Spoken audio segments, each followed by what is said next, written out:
Hello friends, मेरा नाम है आरची चौहान। आप सबका वेलकम है मेरे यूट्यूब चैनल आरची होम क्लासेस में। आज हम हिस्ट्री से रिलेटेड टॉपिक शुरू करने वाले हैं जिसका नाम है मगध साम्राज्य। आज आपको मगध साम्राज्य के बारे में कुछ इन्फॉर्मेशन देना चाहूँगी कि एक्चुअल में हम मगध का नाम लेते हैं जब, तो हमारे माइंड में एक ही नाम आता है, चंद्रगुप्त मौर्य या फिर अशोक का।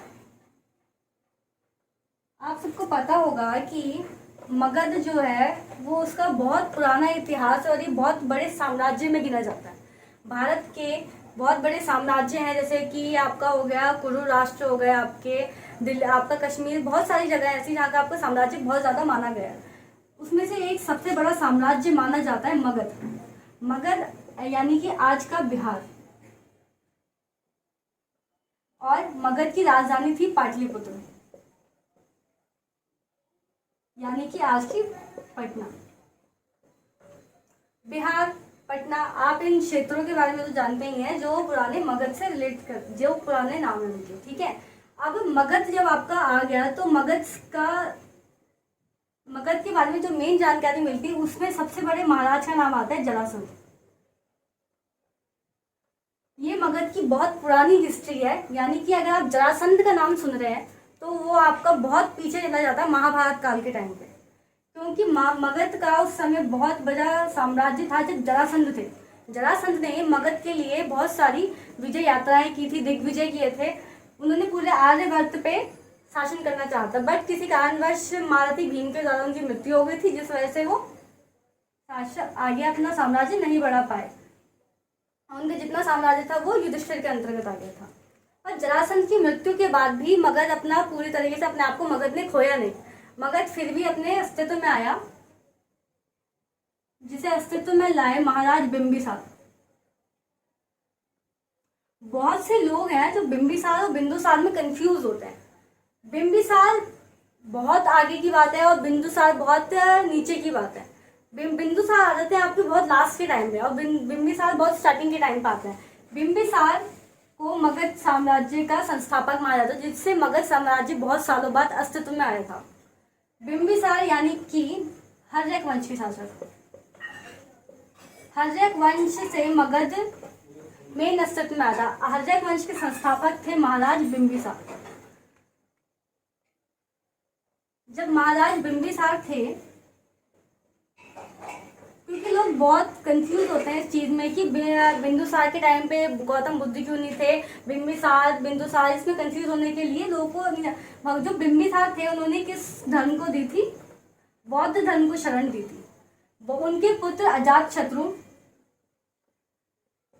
इन्होंने भी बौद्ध धर्म को शरण दी थी। जब बौद्ध धर्म का नाम आता है तो उसमें बहुत सारे साम्राज्य, बहुत सारे राज्य, बहुत सारे राज्यों का नाम जुड़ जाता है। जैसे कि आपका हो गया कपिलवस्तु।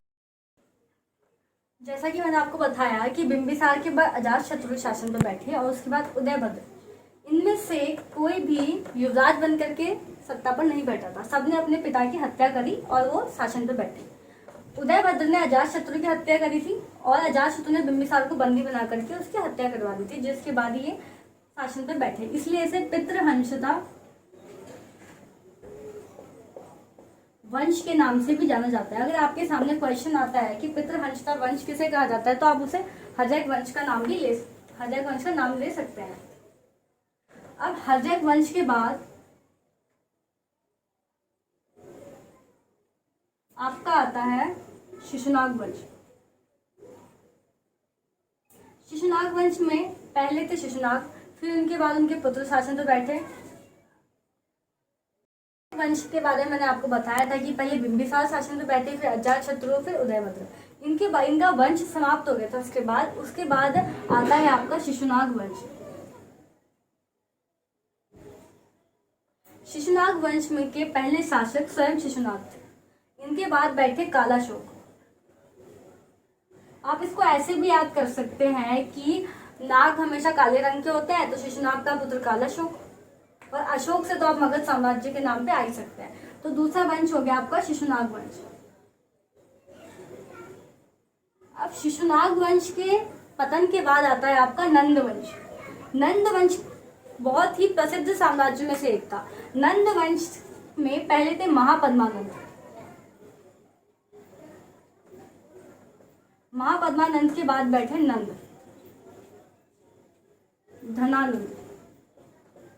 कहा जाता है कि महापद्मानंद के दासी के पुत्र थे धनानंद। पर धनानंद ने क्या किया, महापद्मानंद को जब एक बहुत बड़ा समारोह हो रहा था उसमें उन्होंने हत्या कर दी थी अपने बेटों के साथ मिलकर। धनानंद के पुत्र उसकी हर आज्ञा का पालन करा करते थे। उन्होंने क्या किया, जब एक बहुत बड़ा कार्यक्रम चल रहा था तो धनानंद उस समय एक नाई थे, उस तरह चलाते थे। इन्होंने क्या किया, उनके जो महापद्मानंद के पुत्र थे उनके पुत्रों के पास क्या बैठ गए, जैसे कि ये यहाँ पे बैठ गए महापद्मानंद और यहाँ उनके पुत्र बैठे हुए हैं। तो धनानंद किसके उस तरह से दाढ़ी बना रहे हैं, महापद्मानंद की, और उनके पुत्र उनके हर एक पुत्र की दाढ़ी बना रहे हैं।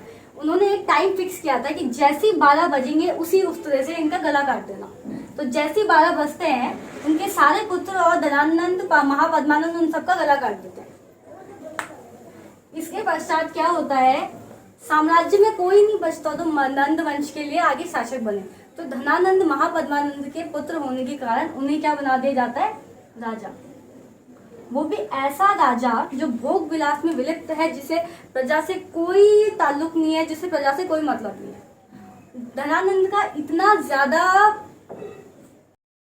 धनानंद एक ऐसा शासक था जो निरंकुश था। धनानंद ने पूरे साम्राज्य में निरंकुशता इतनी ज्यादा फैला दी थी कि वहाँ के लोगों को कोड़े मारे जाते थे, उनकी हत्याएं करी जाती थी, जरा सी बातों पर उन्हें दंड दे दिया जाता था, सीधा मृत्युदंड। उस समय मृत्युदंड इतना प्रचलित हो जाता था कि जरा सी भी किसी से कोई भी गलती हो जाती थी तो उसे सीधा उसकी हत्या करवा दी जाती थी। एक बार चाणक्य के बारे में हर कोई जानता है। चाणक्य के बचपन का नाम था विष्णुगुप्त। उनके पिता थे चणक, इसलिए उनका नाम चाणक्य रखा गया, और वो अपनी बुद्धि से भी बहुत ज्यादा तीव्र थे, इसलिए उन्हें चाणक्य बोला जाता है। जब धनानंद की सभा में चाणक्य आए तो उन्होंने उसे अपमानित किया और उन्हें अपने साम्राज्य से निकालने के लिए बोल दिया कि आपको मेरे देश से छोड़ के जाना पड़ेगा और सभा भी छोड़नी पड़ेगी, और उन्हें धक्का दिया, जिस वजह से चाणक्य की शिखा खुल गई। और शिखा खुलने की वजह से चाणक्य ने उसे अपना घोर अपमान मानकर उन्हें ये कहा कि जब तक वो धनानंद को उस साम्राज्य से उखाड़ कर नहीं फेंक देते वो अपनी शिखा कभी नहीं बांधेंगे। चाणक्य के जाने के बाद धनानंद ने उनकी बातों को हल्के में लिया और उन्हें जाने दिया, जिसके पश्चात चाणक्य ने एक चंद्रगुप्त नामक एक छोटे से बालक, अब उनका चंद्रगुप्त को शिक्षा प्रदान करने का निर्णय बनाया। उन्होंने क्या किया, उनकी माता के पास गए वो, उन्होंने कहा कि मुझे आपका बालक चाहिए, मैं इसका भविष्य बहुत उज्जवल बनाऊंगा। उनकी माता ने, उन्होंने सुना कि मेरा बेटे का ही भविष्य उज्जवल बनाएंगे, इसलिए उन्होंने अपने पुत्र को सौंप दिया। जो चंद्रगुप्त के पिता थे वो एक सैनिक थे, मगध की सेना में जो सेनापति थे वो, उनकी हत्या भी करवा दी थी धनानंद के द्वारा, जिसलिए चंद्रगुप्त का आक्रोश धनानंद के प्रति ज्यादा बढ़ गया था। चंद्रगुप्त मौर्य को बचपन से ही चाणक्य ने बहुत सारी शिक्षाएं दी, जिसमें से सबसे प्रसिद्ध है कि कहा जाता है कि चाणक्य बचपन से ही चंद्रगुप्त मौर्य को थोड़ी मात्रा में जहर दिया करते थे। जहर की इतनी सी मात्रा ताकि अगर आगे जा करके कोई राजा उन पे विष कन्या से प्रभाव करना चाहे या फिर कोई सांप उन्हें डसे तो उन पर कोई भी असर ना हो। चंद्रगुप्त मौर्य को उन्होंने एक ऐसे शासक के रूप में बड़ा कर रहे थे जो अखंड भारत का सम्राट बने। चंद्रगुप्त मौर्य में चाणक्य ने उसके लिए इतनी पावर्स उसके बाल्यकाल से ही बनानी शुरू कर दी थी। पहला उन्होंने क्या किया, एक वहाँ पे एक लड़की थी जो क्या करती थी, जहरीले बेर खाया करती थी। लोगों ने उसे राक्षस या फिर उसको प्रेतात्मा समझ के धुतकारना शुरू कर दिया, पर चाणक्य ने उसकी असल बातों को समझा, उसे विष कन्या के रूप में स्वीकार किया, उसे शिक्षा प्रदान करी कि तुम अपने राज्य के लिए काम करो। तो चंद्रगुप्त के लिए पहले उसने विष कन्याएं जमा करी, दूसरा विष दे करके उन्हें किसके लिए बनाया, आगे जा करके उनके भविष्य में ताकि कोई सांप वाप काट दे उन्हें तो वो उनकी मृत्यु ना हो।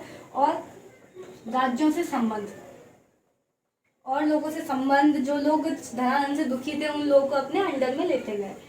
पर क्या हुआ, जब चाणक्य और चंद्रगुप्त इस काबिल हो गए कि वो धनानंद पे आक्रमण कर सकें, तभी उन्होंने पहली बारी में ही आक्रमण कर दिया। जब पहली बारी में आक्रमण किया गया तो धनानंद क्या करे, हार जीत गए, क्योंकि उन्होंने सीधा आक्रमण कर दिया। पहले योजना नहीं बनाई और ना ही मगध जैसे महान साम्राज्य पे सीधा आक्रमण करना, ये इम्पॉसिबल था कि वो उनसे जीत जाए। तो जैसे कि आपको मैंने बताया कि चाणक्य ने मगध जैसे साम्राज्य पर सीधा आक्रमण कर दिया था, जिस वजह से वो उस युद्ध में हार गए। पर उसके बाद चाणक्य ने सीखा कि मैं सीधा आक्रमण कर रहा हूँ मगध जैसे विशाल साम्राज्य पे, तो उससे हम नहीं जीत सकते। तो चाणक्य ने क्या किया, इसके आसपास के जितने भी राज्य थे, उन सब, चंद्रगुप्त ने जब अपनी शक्ति एकत्र कर ली थी, तब चंद्रगुप्त ने दोबारा मगध पर आक्रमण करा, जिसमें विजय प्राप्त हुई। चंद्रगुप्त मौर्य एक महान शासकों में से गिने जाते हैं। उनका राज्य कई वर्षों तक रहा। उनके बाद उनके पुत्र बिंदुसार सत्ता पर बैठे। बिंदुसार की मृत्यु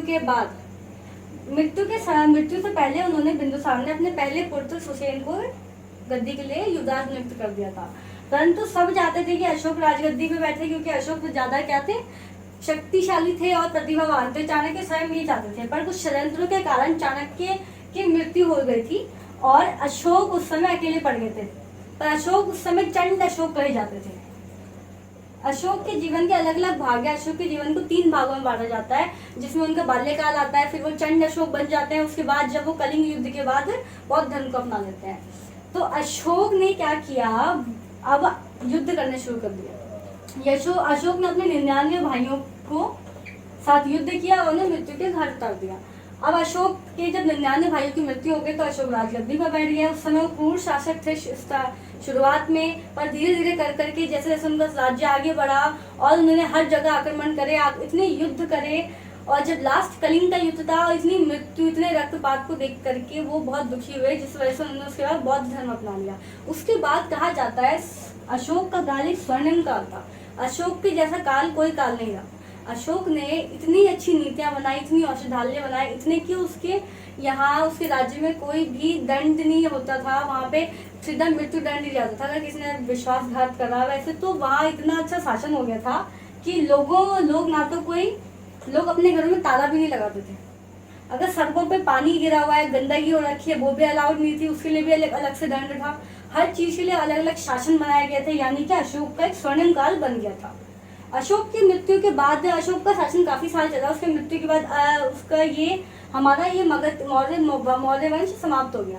मौर्य वंश की समाप्ति के बाद ये वंश समाप्ति की ओर आ गया था। और कुछ वर्षों बाद गुप्त शासक आ गए थे। गुप्त के आने के बाद गुप्त में अशोक के वंशज आए थे आगे, जिन्होंने साम्राज्य को फिर से एकत्र करा। बट जो मौर्य काल था उसने एकत्रीकरण किया था, पूरे मगध को एक किया, पूरे भारत को, अखंड भारत का निर्माण किया गया था। किंतु गुप्त काल में वो थोड़े से छिन्न भिन्न हो गए थे।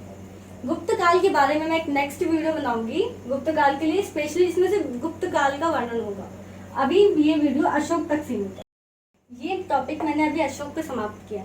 मैं अशोक के ऊपर एक नई वीडियो बनाऊंगी जिसमें मैं सिर्फ अशोक के बारे में एक्सप्लेन करूंगी और एक गुप्त काल के बारे में अलग से एक्सप्लेन करूंगी। ये एसएससी की एलडीसी की बुक है। इसमें जितना भी एसएससी के क्वेश्चन आने हैं, जितने भी क्वेश्चन सॉल्व पेपर हैं, इस बुक्स में से मैं आपको धीरे धीरे बताती रहूंगी। जो लोग बुक से नहीं पढ़ पा रहे हो, मेरी वीडियोस देख के पढ़ सकते हैं। मैं आपको इसके नेक्स्ट वीडियो में इसके बारे में बताऊंगी और आपको उसका लिंक बहुत जल्दी मिल जाएगा।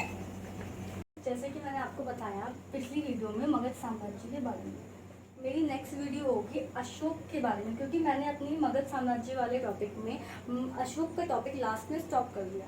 क्योंकि अशोक के लिए मैं एक स्पेशल वीडियो बनाऊंगी जिसमें मैं आपको सिर्फ अशोक से रिलेटेड बातें बताऊंगी और उसमें वो बातें होंगी जो आपको नॉर्मल वीडियोस में नहीं मिलेंगी या फिर बुक्स में नहीं मिलती हैं और बहुत रेयर चीज़ें होती है जो याद करने में भी दिक्कत होती है, ठीक है। और उसके बाद मेरा गुप्त काल का टॉपिक होगा। अगर आपको मुझसे इससे रिलेटेड कोई भी क्वेश्चन पूछना है या फिर आपको कोई एक टॉपिक चाहिए जिसके बारे में आपको जानना है तो उससे रिलेटेड मैं आपको इसमें बताऊंगी। और अगर आपको ये जो मैं चैप्टर्स बता रही हूँ ये आपके एसएससी में भी हैं और जो 12th कर रहे हैं अभी बच्चे उनकी कॉपी में भी ये स्पेशल टॉपिक्स हैं अशोक के, मगध साम्राज्य के, गुप्त काल के। यहाँ तक कि 12th की जो हिस्ट्री की बुक है उसमें मगध की अलग ही एक चैप्टर है जिसमें क्वेश्चन आंसर है मगध साम्राज्य के लिए स्पेशली और गुप्त काल से रिलेटेड भी हैं। तो मैं आपको 12th और एसएससी दोनों बेस के उस पर इन सब्जेक्ट्स के बारे में बताऊंगी। सिविक्स हो गया आपका, हिस्ट्री हो गया, साइंस हो गया, इकोनॉमिक्स हो गया, 12th बेस भी और ये आपका SSC बेस हो जाएगा। ये मेरी यूट्यूब आईडी है आर्ची होम क्लासेस, और ये मेरे इंस्टाग्राम में आप फॉलो कर सकते हैं, so please follow, Archi Chauhan के नाम से है, और मेरी ईमेल आईडी है, ठीक है। तो गाइज प्लीज़ मेरा चैनल सब्सक्राइब करिए और मेरी वीडियोस को शेयर करिए, लाइक करिए, कमेंट करिए अगर आपको उसमें कोई भी क्वेश्चन रिलेटेड आपको क्वेश्चन पूछना हो मुझसे। Thank you.